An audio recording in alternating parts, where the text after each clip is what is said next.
three simple and beautiful words: National Health Service.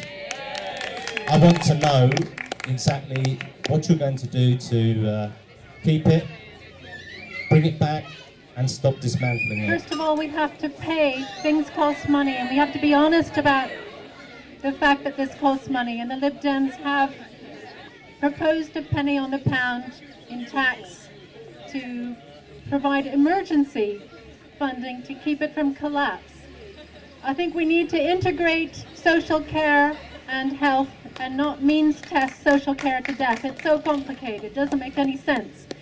And here in South Cambs, in the Greater Cambridge area, 10% of our health and social care workforce are unprotected EU nationals. And not enough people want to be GPs. So we have some problems there, and we could protect those in the workforce if we handle Brexit properly. So, like education, we've got a major problem with the NHS, and that problem is privatisation. There has been a creeping privatisation which is happening throughout the NHS, which we would roll back. So the answer to the question is we would take, and Caroline Lucas has been doing some fantastic work on this, to repeal the Health and Social Care Act, the 2012 Act, and to replace it with a National Health Act which would repeal that privatisation and fund it properly. All the figures are in our manifesto, and I'll be happy to talk to you afterwards. Yes, privatisation is one of the biggest problems right now. Virgin Healthcare, if you're not aware, is actually providing the contracts, or is actually got the contract at the moment, and it's retendered every 2 years. They're not making any profit at the moment, so what if one day they decide to pull out?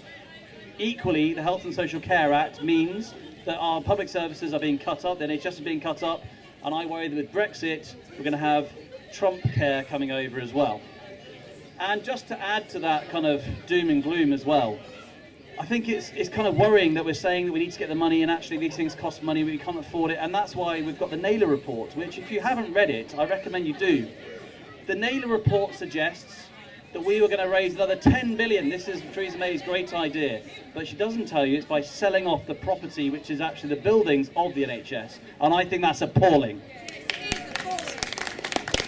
This country in 1945 came out of one of the worst disasters economically, socially in our country's history, and yet only 3 years later we said, never again. We're going to build a National Health Service which is going to be there for everyone, because that's real investment in our people, and we're going to do it again now. And I'll just say this about the NHS. Our record, I think, speaks for itself. It's not always been perfect, but we created the NHS, we rescued it again in 97, and now in 2017 we have the opportunity to go in and do that again and get rid of the Health and Social Care Act.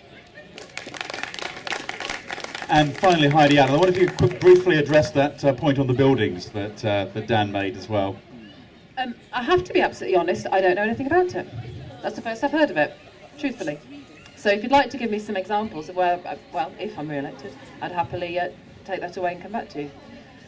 So here's the thing with the NHS. We are putting in more money than ever, but the problem is there's more of us and we're all living for longer. So it's almost like a bottomless pit. And while we have to, of course, keep increasing the amount of money we're spending, that can't be the only solution. We have to get smarter. And that's about public health awareness. Obesity and smoking are without doubt going to the biggest drains on our health service. People turning up at A&E, people cancelling or not turning up for appointments at GPs. We have to work more collectively and stop wasting, because that does happen an awful lot. But the great news is our CCG, Adam Brooks, our county council here in Cambridge, are working really well as a team to look at how they can take away duplication and make that money go further. Because for me, I would much rather find a way of being more efficient and increase the pay rises we offer to our NHS staff, to our nurses and our doctors, that any money that goes in should go to them rather than just going into the system. But we only do that by working as a team and looking for ways that we can better educate the public so we don't waste the precious skills of the NHS so much, and making sure that local bodies work together again to look at where there's overlap, and that's the solution that I would propose.